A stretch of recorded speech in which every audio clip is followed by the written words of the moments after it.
Bandeko balandi biso tolinga kobeta masolo ya balabala te na bike inquiétude eza mingi eza pe makasi. Inquiétude wana eza nini? Na sima ya le 19 eza na bato bazwaki ba problème ebele à part bao bakufaki eza na bandeko ebele baza na ba hôpitaux. Parmi bandeko baza na ba hôpitaux eza na mwana mboka Martin Fayulu oyo bato nyonso bazobenga eza ndenge nini? Est-ce que mutu wana ekobonga? Est-ce que na maloba na ngai alobi na lobaki na bino ke tata wana na yebi te soki azoluka likambo nini parce que nazomona neti azoforce nzoto ayoki nanu bien te alingaka bato bamona ye ya kotelema na yebi te soki mpona likambo nini. Olie tobetaka masolo lokola toza na poto oyo aza na Kisasa toluki tout pour que toforce po toyeba aza ndenge nini aza wapi to présenter bino ye comme ça vous rassure quand même. Mbote mwana mboka Martin Fayulu. Mbote mingi ndeko Eliezer. Nazalaki d'abord surpris ya kozonga na hôpital bisika ozalaki bayebisinga ke ye yo abimi na bima tata oyo amonika azokufa abimi to ndenge boni nzoto. Non, nabimi te po na lingi nabima. Nabimi po ba médecin balobi ke non nakoki kobima na kende ko pema na ndako. Mais nazozonga tous les jours nazozonga na hôpital pour na kosala ba examen pour na kotala likambo ya lisu et puis ba examen mususu. Donc mikolo nyonso nazo ke na hôpital donc il y a nzoto ebandi ko bonga mais mwana mboka Eliezer eza mawa mingi yomoko ndenge na monaki yo tokutandaki na échanger aza koleka uti changu ndenge to bandaki manifestation wana mais na comprendre te ndenge nini bandeko wana baye ko viser ngai baluki baboma ngai mais bango baluki te baboma ngai ko boma baluki ba rendre ngai invalide balobi ke Fayulu toko beta ye loko oyo akotikala ndenge wana ti vina ye akoko sa susu eloko moko te tolingi akufa te mais tolingi atikala. Pourquoi? Parce que baninga nyonso tozaki na bango wana sambo oyo bazui babale réel moko akoyi wana akufi na moni mwana mususu bazui biso na ye toke na dispensaire tokendeki wana na Oshwe na Kasavubu na babale 6 ngai moko nde nazui bal oyo ya caoutchouc ndeko Eliezer eza likambo eza na video ozomona na video moto avandi na ngai 50-60 mètres naza komona ye naza komona ndenge aza ko armé bamoni biso balobi non bato oyo baye allez bango wana naza komona ndenge as armé aye ko viser ngai donc ba viser ngai na lisu ndeko na ngai nzambe na sambelaka na koloba ngo ata bato balobi ozo tanga koma nzambe mais na kotanga ngo parce que il faut na pese lokumu soki ye azalaki te soki nazalaki mwana ya nzambe te ndeko Eliezer bandeko nango boza kolanda lelo nazali te kanisa kaka soki zoki ngai awa na lisu awa kanisa kaka soki zoki ngai awa kanisa soki zoki ngai awa eye kozwa awa tango zui awa ezoko ya monene boye pendant plus de 30 heures tango na ken hôpital na van hôpital plus de 30 heures lisu oyo ekangami emonaka lisusu te. Donc ndeko ezali mawa pona monsieur Kabila na batu na ye balingo ke na pouvoir te manifestation to sala bien biso to senga ki manifestation ya biso ya ki sit-in na seni bango baye balabi te bokende kuna na seni te bosala yango boye to landi yango po to yebeki ke peuple congolais il fallait aya bato bayaki wana bamoni ke non faut ba boma batu parce que ki mo konzina bango faut kende ya ezana makila mais ndeko na ngai toke na dispensaire na kosenga vraiment nzambe ndenge na bi lokumu otondi lokumu mpe na kosenga bandeko mingi bazalaki wana ndeko Kovo Ingila ye muto ye kozwa ngai na voiture na ye malgré ba masasi wana za ko beta na sali 1 heure na dispensaire wana ba soins zalité parce que zali petit dispensaire ya moke ndeko Kovo Ingila bimi azui chauffeur na ye ti lelo bakangi ye bazami bale kuna na makala bazui baye to bengi Monisco po ya kosabiso mais bakoki te kovo aye nandeko collègue nangai Martin Kabuya batindi voiture kovo ye moko aye kovo ingila ngai na docteur Loseke poto kene na hôpital to komi na hôpital kuna na poids lourd entre pas bataille zali kala na sep ba policier bakangi biso bakangi bino nini non tozana fayula wa awa ke hôpital abi non mutoko luka yeyo monsieur fayulu to kangi yo bokangi ngai atuni bango me ndeko ngai bozo blaguer be bo makama solo non tozo blaguer te to kangi yo bokangi na ngai je dis mais bon, vous n'êtes pas sérieux bozo mona ndenga na sali tala ozo ko vimba non voiture au lega wate na biso voiture au lega wate c'est pas grave hôpital yango na 500 mètres tikanga na kene makolo ndabino kene makolo baye non to kene na yo et pas ya général Bisengimana ko sala nini non général Bisengimana a su téléphone ya Kabila le bina y face les rapports yango na besoin na eza boye nengo wana na bino y a pas de problème bolo bana général Bisengimana wana aya ko na ngai na hôpital na ko ba makambo nyuso ndenga na moni to komi kuna non il faut que kende mbamba ndeko kovo na docteur Loseka bino to kende kaka to ki to kende pas ye général Bisengimana ba meminga na bureau mususu na komi na bureau wana kuna bato to yaki na bango bakangi bango ok lisusu na hôpital te ba détourner yo kende na no répondre wana elongeza ko vimba eza ko yati na lisu e komi awa 45 minutes na bina bango tala ndeko na ngai soki ngai na zu problème awa ezali bino tala ndenge elonge ndengeza ko vimba tala lisu za kangamba colonel moko azali wana ake koloba soki na nani ba yo non vous êtes libéré na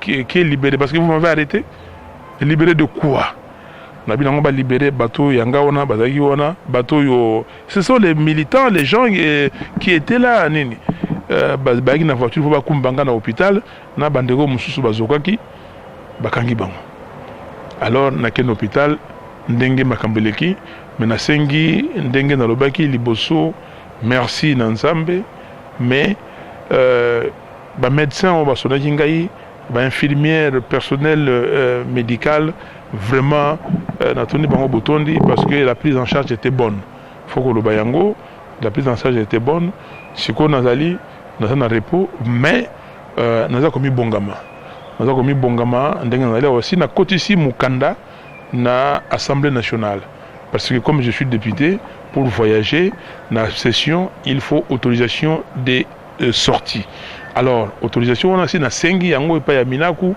depuis début ya semaine na sengi autorisation ba pesango autorisation pourquoi na kende na poto kosala ba examen mususu ila ile kambo ya moto oyebite et pour nazala penza kimia nazo zongela likambo mikanda mais lobana no birango ba memakio parce que nga na lingina ye ba place wana nandengo vimbaki moi j'avais peur je me suis dit en tout cas je ne sais pas ce qui to komona ye lisusu parce que tangu na monio na ke na boloko na kuti Moïse moni dela makila na nisu bon yo na eta oyo zalaki quel que soit état wana balobi bokende na biro yango ezalaki côté nini précisément docteur Loseke ya labina bango ke ngaza docteur même en docteur même en temps de guerre ceux qui montoa zoki na combat liboso ba salisaka ye ba pesi ba soin bango ala bio mwana etali bisote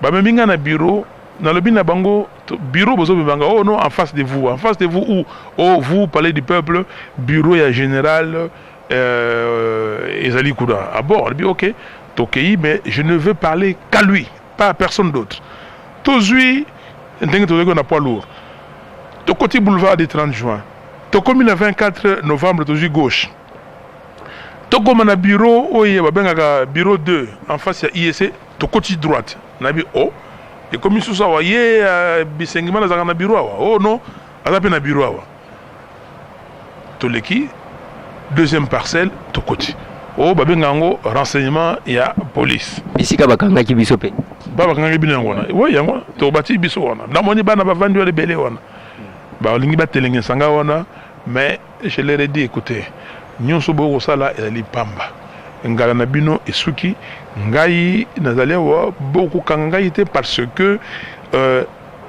tous allaki na manifestation manifestation oyo moto nyonso ayebi ndenge elingai koleka ngai boye na face ya palais du peuple na boulevard triomphal croisement avec Asosa toza na 50 mètres bomoni ndenge batire totomboli maboko likolo nga na fanji wana bandeko ndeko Senga tovali na ye ndeko Félix Tshisekedi ndeko Martin Kabuya ndeko Puela bandeko nyonso Mudianvita nani Guy totelemi biso nyonso wana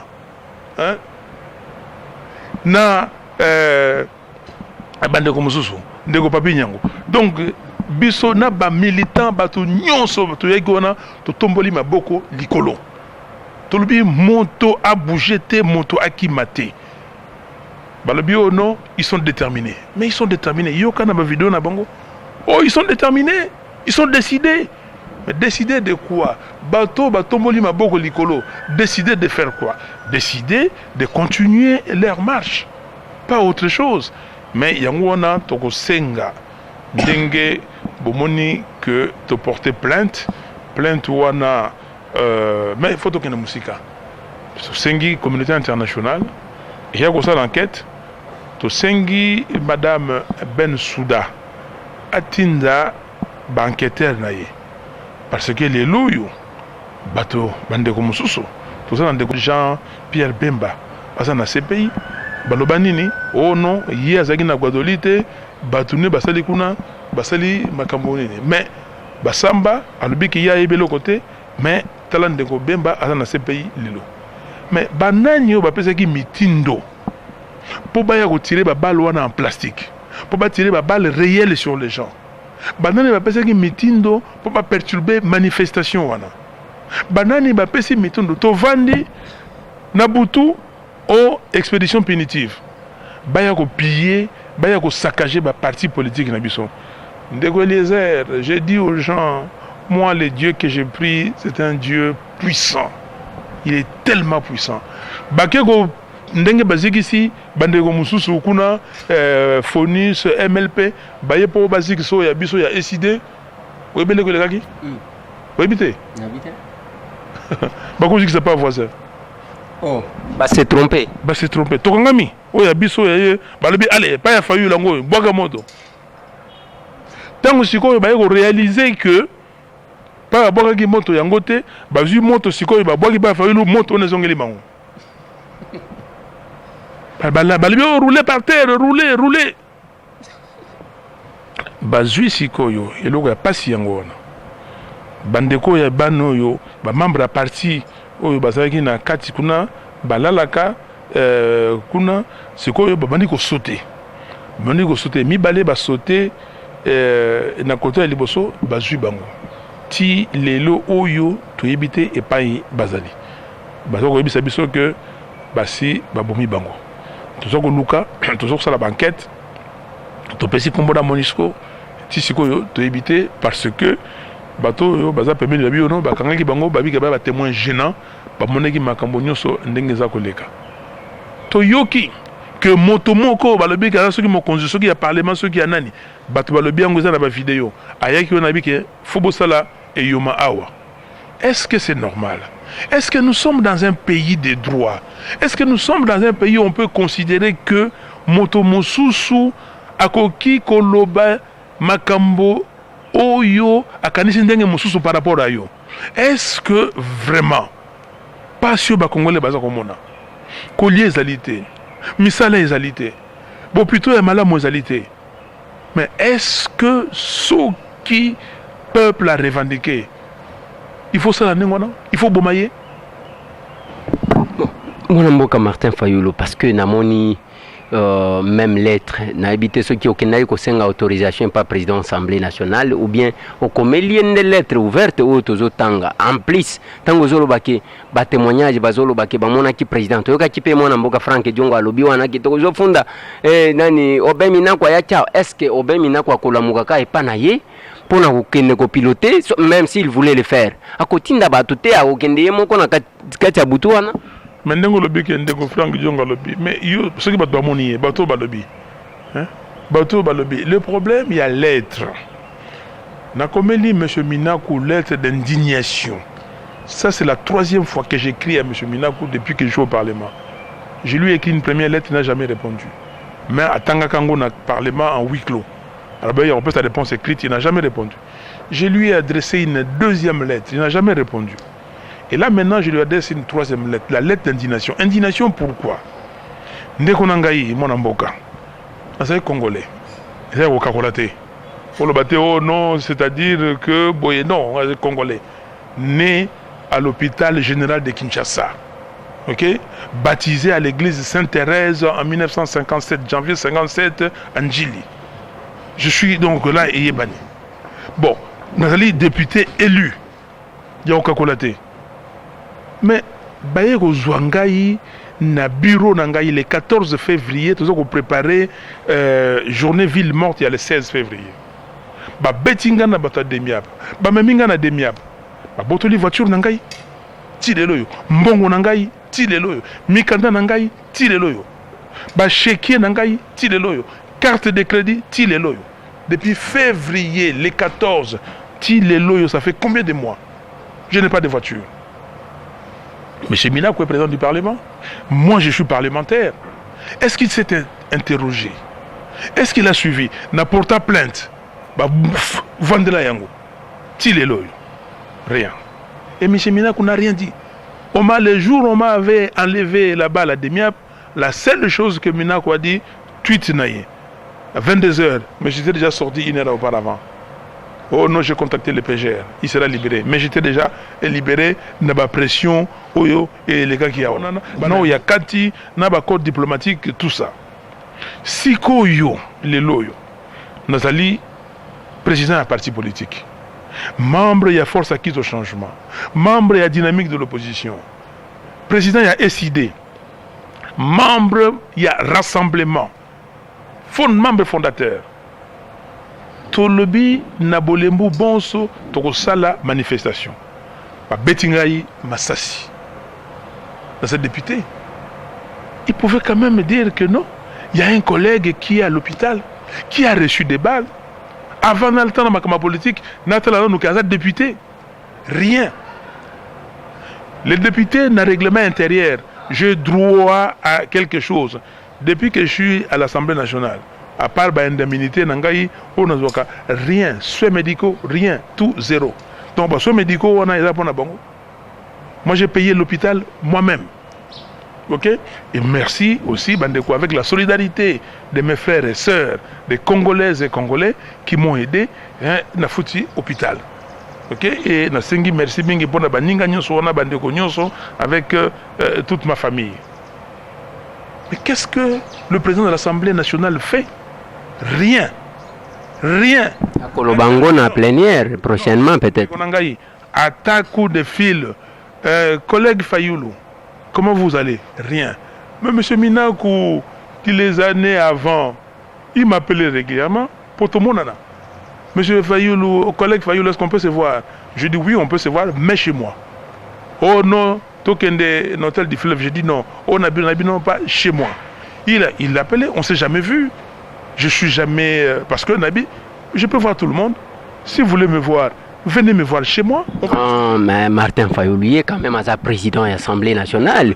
Les lois qui ont commis président à Bakoto, ça y est, au Bengi de Pité, à l'Indico, Yate, Loba, Yaka, Ipananga, on appelle Zaorgue, à nous trans. Ambassadeur, Bazankonini, Bazankonini, envoyés spéciaux.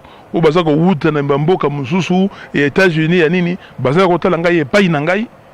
Et bon, M. Minakou ne peut pas venir chez moi. Ambassadeur, il peut aucun côté la bango pas na bango. Bien sûr. Oui, pour la n'est pas Robert Minakou, d'ailleurs voisin na yo. Non, je peux pas aller le voir sur la situation politique. Eh bien, wa biloba loba ya mboka oyo. Ba okende ko na o biso tozali maboko pembe ndeko ndenge toloba yango. OK? Yaka batu nyonso ba mona to solo là parce que so bio na o aboyeki ko solo na ngai na ndimi yaka. Mais azali ko benga wana. Il y avait rien. C'était pourquoi. Mais aujourd'hui où un député est atteint d'une balle, et ça pouvait être très dangereux, je pouvais mourir, 1. Je pouvais perdre l'œil, 2.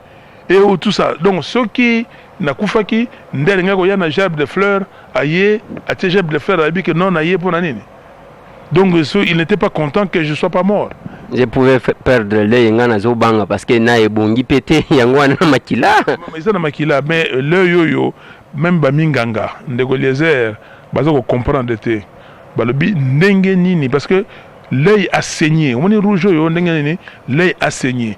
Mais l'œil a saigné dans leur explication, je ne connais pas très bien l'anatomie de l'œil, a saigné de l'extérieur et non quand il y a à l'intérieur la rétine. Sinon, il fallait évacuer parce que ici, on ne peut pas faire. Le médecin, l'ophtalmologue s'étonne. Et tout le monde, même les spécialistes en balistique, mais ndenge nini eloko wana juillet à quoi y parce que cette affaire-là, normalement, tu devais t'évanouir. Parce que bon, mais éviter que Saint-Esprit, c'est lui qui fait l'affaire. Nani quand même collègue na la majorité mais ce soit pas Robin benga ki opona quand même ko consoler. Il y a majorité? Ouais. Non. Je vu personne. À ta côté. Non. Bon, mais les seuls collègues les collègues de l'opposition m'ont appelé. À l'opposition, ça, il n'y a rien à faire, ils m'ont appelé. Vous allez sous adversaire, alors beaucoup de ennemis alors. Est-ce que je sais de Konangaï? Collègue Moka majorité Bengate, collègue Nangaï, il y a opposition parti Nyonso, ils ont la UDPS, ils ont la MLC, ils ont la MPCR, ils ont la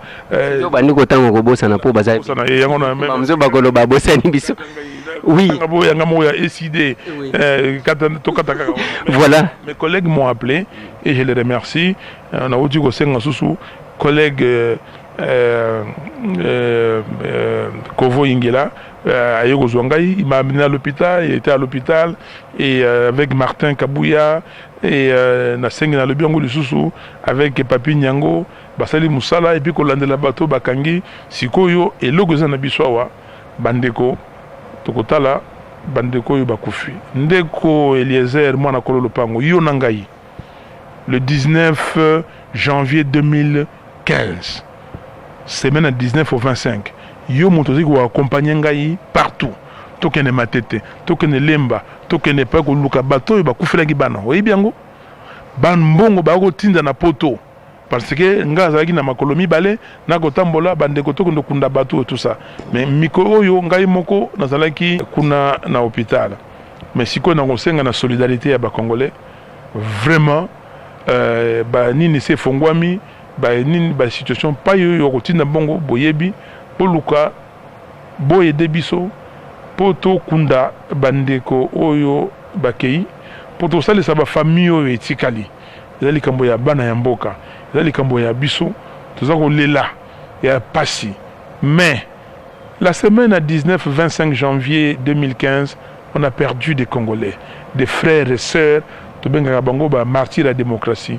Siko semaine le 19, le 20 septembre, to perdre ba frères et sœurs, martyrs de la démocratie.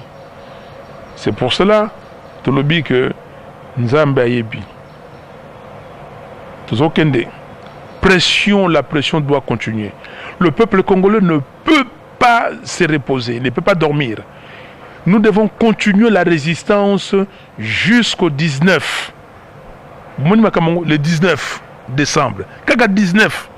Le 19 décembre, parce que M. Kabila, Kombonaye, il faut akende. Kombonaye, il doit dégager. Ce n'est pas parce que c'est Fayoulou qui a dit ça, non. C'est la Constitution qui dit ça et c'est le peuple souverain primaire qui a décidé ainsi. Alors, pour continuer la pression, on a monté là la thé. L'Iloba Moussou Sodalité, l'Iloba préavis. Topesi, Soko Pesi préavis. Au Sali, nous avons compté Mikolo. Nous avons compté Mikolo. Tu as Mikolo Boni, préavis à 3 mois. 3 mois, c'est 90 jours. Si vous avez 90 jours, et ça, vous quittez. Et ça, vous quittez. Les lots, vous avez les 30. 11 jours, et si, et les qui. Donc, tout ça, vous continuez. Ti Ndeko, Akende, Tobongisa, Mboka Nabiso. Parce que tolingi trouble était. Bana bazakolela. Classe égalité. Bana basili si dibnani bazoba licencié a commis wewa. Moi na sili si licencié côté que ma carte. Tout ça la Koboni. Donc, continuons la pression. Ce n'est pas la pression pour nous faire la pression. C'est la Constitution qui le dit. L'article 64. Moto abos un article 64. On a été. Mikolo Zagoya. Toko bimisango lisusu mingi. Toka bolana bana yamboka nyonso. Article 64. Na français, na lingala, na kikongo à l'état, na kiluba pe na swahili. Ba langue nyonso wana. Oyo pe bakoki kotiangwa tata na kitetela, acha na kiyanzi o kimbala, o kikongo, kiyaka, nani kintandu. Batia, ok, pour moto nyonso ayeba que congolais. Nous devons prendre le destin de notre pays en main, nous-mêmes. Bien que balobi eza lisasi babeta kite nga nazaki komitu neza cross parce que moni ndenge na tambola ki na hôpital pona komona yo na ba sécurité ngo batiela bato kuna na bite soki pona nini bango balobi obeta kinde mama libaku oke komi bamba na beton yango mutu evimbisa yo mutu na relaxo film tout à l'heure au film ngo awa libaku tala ndenge bafongoli nga mutu awa moni batongo moni basingo yo batongi kotonga bafongoli awa nyonso babimisi sikoyo le sang qui était coagulé là baraclé yango babimisi yango na médecin chirurgien atongi nga yawa. Hein? Mais il faut pas Martin Fayoulou parce qu'il ne faut pas forcer. Pour... Je ne force pas. Oui. Je ne force pas. Nazako pema nani nazako sala muke kaka pona makamba rassemblement comme tout ça na conclave. Mais au quotidien là-bas mususuté parce que les Congolais ont besoin de vous après tout. Si. Ouais. L'équipe travaille tant nga zaki na hôpital. Baninga ba continuer. Si ce que bazo continuer, c'est comme ça au municipal bazali na commission on a pas travailler, je ne suis pas avec eux, mais un temps na okendeka muke na pesa bango moi force muke o ba idée ezali mais l'équipe travaille. Donc j'ai pris ce temps de repos parce que le médecin ba singana na repos mais de temps en temps une heure mais l'omde conclave na rozala. Na kata conclave faut vanda tout solo là tout la makambu conclave ko bandaka. Conclave ezali samedi. Lobby le premier. Et kozala wapi? Na limité na permanence il y a UDPS. Pour ça les conclave ote bokende boye to yekona na fikine baboyi boke boye non. Tout ça na place permanence il y a UDPS bato baroya kuna place za monene to ça la conclave na biso kuna. Yandre Kimbuta, gouverneur, à lobby pour la famille à la victime, va couper 100 000 yozo sengana numbonga mike, 100 000 yango. J'ai pas de commentaires. Pas de commentaires pour des gens qui ne comprennent pas ce qu'ils font. Banani bazo comprendre. Yonde ba lobby que Martin Fayoulou abela kamutu. Nangwa sala kama kamuna ce n'est plus la politique qui azaka boy Martin Fayoulou azana problème à mutu. Si Martin Fayoulou abela kamutu peuple a rola nangaite. Bato abela kamutu oyo ba melaka soki nini boyebi bango. Donc biso tozali moi je suis là. Tozako kende nandenge elongo bani nandenge makambo ya mboka constitution esengi biso mais ndeko nangai est-ce que moto yo abelaka moto te moto aza normal akoko ndimaka violer constitution ndenge baza ko violer wana moto yo aza normal akoko mona moninga aza ko marcher normalement oyo aza na makila lokola ye avec la moyanza mais abete masasi moto yo aza normal. Non, écoutez, tout ce que solo wana parce que na yo ba mususu awa bokoloba o non à lobby. Non. Nalingi koloba bilobelate, nalingi koloba makambo yo bana ya mboka, bana ya Congo balingi. Bana ya Congo balingi bazala lokola bato nyonso na mokili oyo. Bazala lokola ba Sénégalais bazali sikoyo, bazala lokola ba Ghanéens bazali sikoyo, bazala lokola ndenge élection elekaki na Nigeria. Pourquoi nous, on ne peut pas avoir des élections normales? 2006, Boyibi élection. 2011, Boyibi élection. Mais ça veut dire quoi ça? Ça veut dire quoi? Ma belle, ma belle, qu'on a biso. Mais mon côté, papa na ye na maman na ye ou koko na yeso nani, article qui ma belle, abi que ça ya yo, ata motoye ko zongo yo faut battre lango. Oui.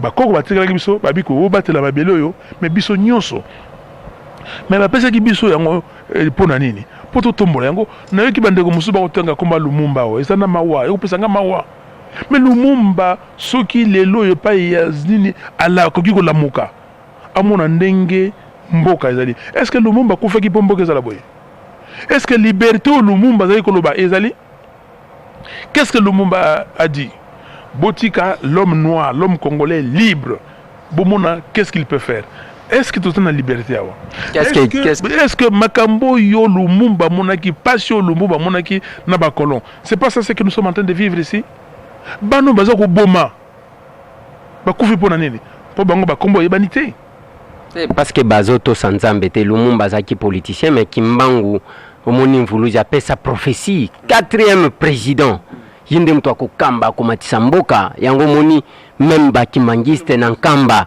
bazopesa ordre il faut soutenir Joseph Kabila parce que c'est la prophétie de Kimbangu bozo contredire Mfumu Kimbangu tout ça l'émission malamu tika makambona parce que non écoutez faut pas les ridicules heureusement que les ridicules ne tuent pas hein?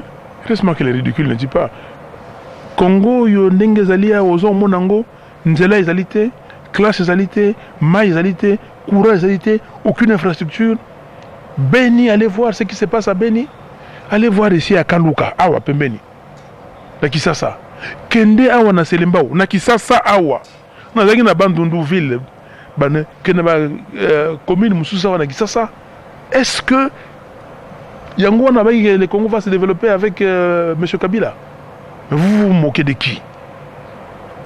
Le Congo va se développer avec les fils et les filles de ces pays qui sont compétents, qui sont capables et qui peuvent porter le pays, qui ont l'amour du pays et qui ont l'amour des compatriotes. Mais est-ce que dans la Bible on n'a pas dit que tu ne tueras point? On n'a pas dit ça? Quelqu'un qui va tuer des paisibles citoyens, hein? Bon, non, ndeko nangai, Eliezer, tosololi malamu, tozana mawa, bandeko batiki biso, mais batiki biso pona mboka.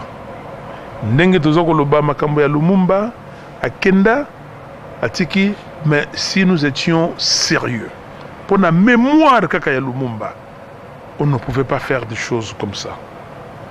On ne pouvait pas, après avoir allé à Sun City, après avoir bandeko balobi que non, depuis l'accession de notre pays à l'indépendance en 1960, il y a des crises récurrentes dues à la contestation de la légitimité des dirigeants et des institutions.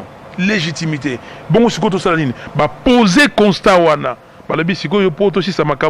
Il faut que Bissonu Zoto pour la constitution. Tout voter constitution sur la base de laquelle tu pour na dirigeant. Yo siko ozu constitution na, olingo vande lango, o sumbela yango, o sakana na yango, o monango lokola torchon. Est-ce que c'est normal? Donc non, ce n'est pas normal. Ndeko Eliezer bana ya mboka nyonso Congo yango na sengi na bino résistance. Si le 19 décembre, le 20, donc le 19 M. Kabila a accueilli, le 20 nous organisons le pouvoir différemment parce que si quoi bah salier tes élections et qu'on salamate na mbula oyo bah sali nyonso mais il faut tous en élection le plus rapidement possible pour mon konzi asika moto azana makoki ya kokamamboka oya kosala ya ye akanisate ke ye akosilisa nyonso non asali oyo ya kosala et puis esili atikili mususu oyo atikili mususu mboka ekende bana na biso bakoko na biso bakoko ya bakoko na biso bamona ke bato balekaki awa basalaki musala yango oyo lelo toza na ekolo malamu ekolo bato nyonso bazali kokumisa na mokili mobimba. Merci beaucoup. Merci ndeko Eliezer. Naibisaka bino toujours que biso tobetaka masolo nzela te. Martin Fayulu abetaki libaku ndakendaki kokoya na béton. Santé naye parce que même tango nazo tungisa ye na mituna wana c'est parce que il faut kaka ndenge bosenga kabiso sinon ngamoko naza tranquille te parce que naebi choc azui. Et puis nalobaka na bino toujours que Martin Fayulu c'est parmi les rares politiciens oyo Congo eza nango posa. Ce qui a lobby a eza a na ye wana ko contrôler nazo lobango te parce que azali boyebi ke na lobaka ngo. Ce qui a lobby a na ye wana ko landa eza a na ye nda lobby. On n'a pas besoin ya na moi oza mutu mususu na buto oza mutu mususu na ndako na ye oza mutu mususu libando oza mutu mususu finalement. Mais là qu'on a koloba bande kolongai. C'est pourquoi ozomona tangu tozoloba makambo sérieux. Ba mususu musala na bango kofinga. Je vous ai reproché na eloko wana na lobi mais bande ko mususu qui traitait tout le monde de collabo. Tout le monde. Le lot tata o yalinga ja kufa azape na bana. Azape na famille na ye qui a besoin de lui. Le losoki na tuna kibino na lobi Martin Fayulu le losoki a lobi asa la revirement. Akokoma ministre na mboko ote. C'est la moindre des choses. Ba onyoso bazokota pamba pamba.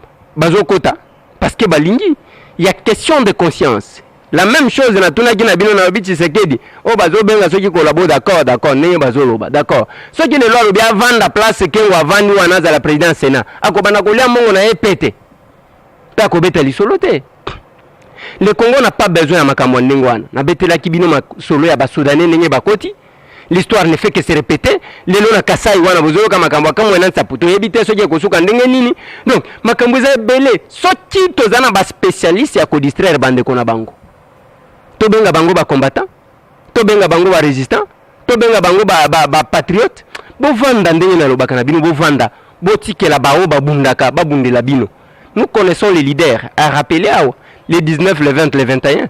Toibina nazalaki wapi. Mais avant cela, ici, il va organiser ma balinga babomanga na tata oyo, masasi boya 0 mètre. Tellement que biso tolinga kobeta masolo te yake, na monaki mbwa oyo amonaki mbwa ya pembe te. Il faut na yena memeli bino eloko. Je mets quiconque au défi. Même temps où bato basolo ba masolo ya les 19. Na tunaki bino na lobi, pembeni ya village Bercy, boutique nini bapiyaki na 9h na filmaki. Eza masolo bande konangai. Eza masolo Congo.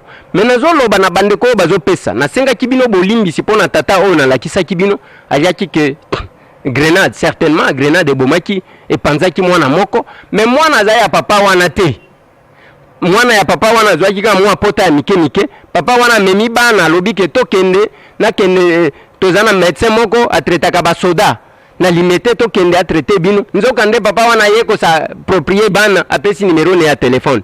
Ndebo zo benga yesi ko téléphone ezo lekate parce que maman mwana lobi buka sim. Mwana wana kufaki effectivement azana mama na ye mais papa wana escroquer kaka bato. Maintenant ngonga ya boye bondi maka ko soutenir n'importe qui te parce que soutien wana bozo pesa za pona makila Congo. Il faut yeba ke ozo pesa mutu eloko wana kokoma. Nous sommes là esclaves de la vérité. Comme bolanda ki pa na ngai. Ngana lobaki na bino nazana ngonga te ya kolandalanda ndenge tozolo babwe nazolandela na ba caméra na nga balingi kozongisa te na bité en quoi est-ce que la caméra yoza policier ozosa siko ba vidéo wana bozola kisa s'il n'y avait pas de caméra bolinga ki bola kisa ba vidéo ni ba caméra ekei ba micro na biso ya ba finga ekei na bité soki muto akozwa micro ko sala nango nini bon ezo sala passe tozo souhaiter que mona mboka Martin Fayulu ngamu muto aliboso na senga ki que il faut qu'on l'évacue. Akendena nous libanda, batala malam parce que c'est un problème aux usines à Moutou.